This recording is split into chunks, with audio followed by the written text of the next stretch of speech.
नमस्कार, मैं हूं आपके साथ हिमानी नैथानी। IBN 7 पर यह वक्त है सुपरफास्ट न्यूज का। सरकार आज राज्यसभा में गुड्स एंड सर्विसेज यानी GST बिल लाएगी। सरकार सिलेक्ट कमेटी के संशोधनों के साथ बिल को पास कराने की कोशिश करेगी। हालांकि अभी तक संदेह बना हुआ है कि कांग्रेस इस संविधान संशोधित बिल को पारित होने देगी या नहीं।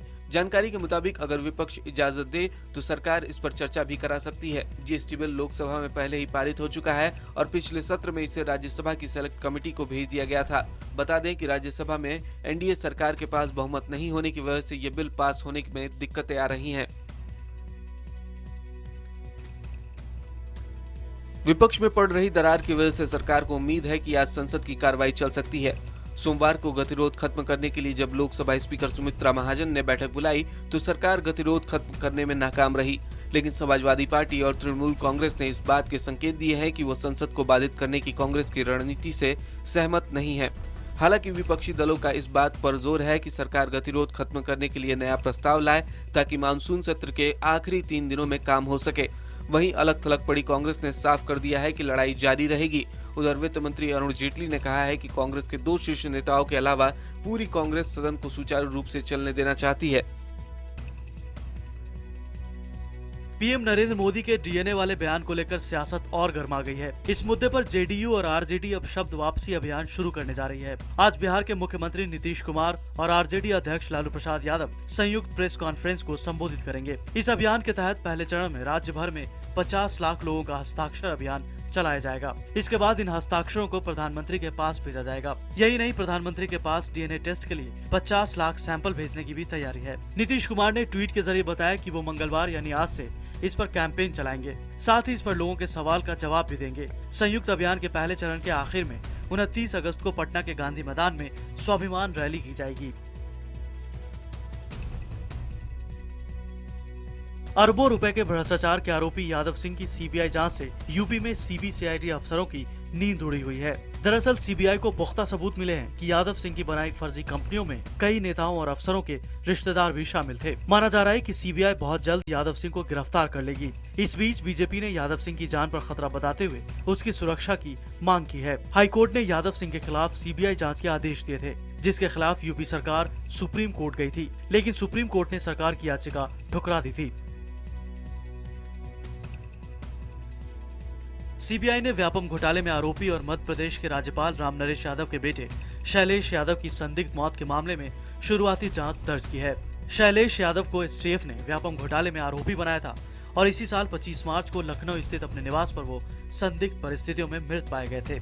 STF ने व्यापम घोटाले में राज्यपाल राम नरेश यादव को भी आरोपी बनाया था, लेकिन उनके खिलाफ दर्ज FIR को हाईकोर्ट की तरफ से खारिज करने के बाद मामला फिलहाल सुप्रीम कोर्ट के समक्ष लंबित है। व्यापम घोटाले में CBI अब तक 55 FIR दर्ज कर चुकी है।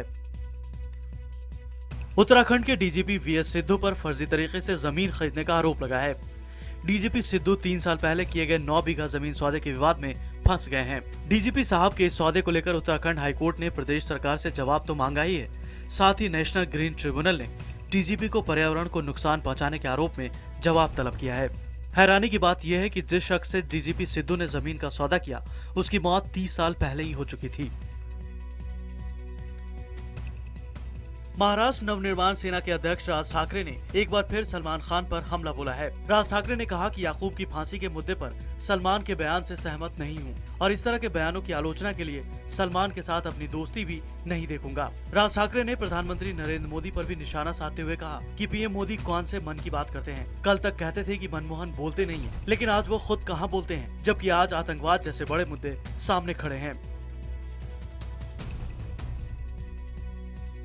पाकिस्तानी आतंकी नवेद को कस्टडी में लेने के लिए NIA आज कोर्ट जा सकती है। नवेद को सोमवार शाम कड़ी सुरक्षा में कश्मीर से जम्मू लाया गया। नवेद को जम्मू हाई कोर्ट में ही बनाए गए NIA कोर्ट में पेश किया जा सकता है, ताकि जांच एजेंसी उसे आगे की पूछताछ के लिए दिल्ली ले जा सके। नवेद को 5 अगस्त को उधमपुर में हमले के बाद पकड़ा गया था। नवेद से NIA समेत कई एजेंसियां पूछताछ कर रही हैं। नवेद को पहले जम्मू के संयुक्त पूछताछ केंद्र में रखा गया था। शनिवार को उसे कश्मीर ले जाया गया था, जहां उसकी निशानदेही पर 8 ऐसे लोगों को पकड़ा गया जिन्होंने उसकी मदद की थी।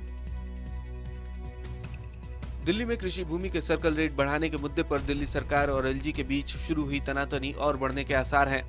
LG ने सर्कल रेट को लेकर केजरीवाल सरकार के नोटिफिकेशन पर रोक लगा दी है। दरअसल दिल्ली सरकार ने खेती की जमीन का सर्कल रेट बढ़ाने का नोटिफिकेशन जारी किया था, लेकिन इस मुद्दे पर एलजी से मंजूरी नहीं ली थी, जिसके बाद एलजी ने सर्कल रेट को लेकर केजरीवाल सरकार के नोटिफिकेशन पर रोक लगा दी है। सरकार के मुताबिक चूंकि ये मामला दिल्ली की चुनी हुई सरकार के अधिकार क्षेत्र में आता है, इसलिए फाइल को एलजी के पास नहीं भेजा गया था।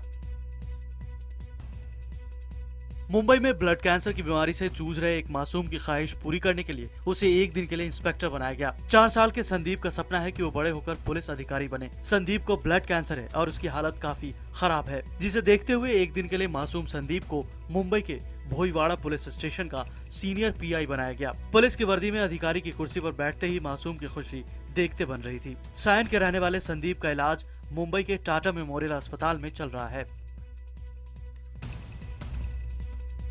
फिल्म अभिनेता नाना पाटेकर ने विदर्भ के किसानों की मदद कर एक मिसाल पेश की है। उन्होंने विदर्भ में आत्महत्या करने वाले किसानों के परिजनों को 15-15 हजार रुपए की मदद की है। नाना पाटेकर ने बीड में आयोजित एक कार्यक्रम में 2 जिलों के किसानों की 61 विधवाओं को चेक दिए। बता दें कि विदर्भ में अब तक 12,000 से ज्यादा किसान आत्महत्या कर चुके हैं। नाना पाटेकर ने किसानों को और मदद का भरोसा दिया है।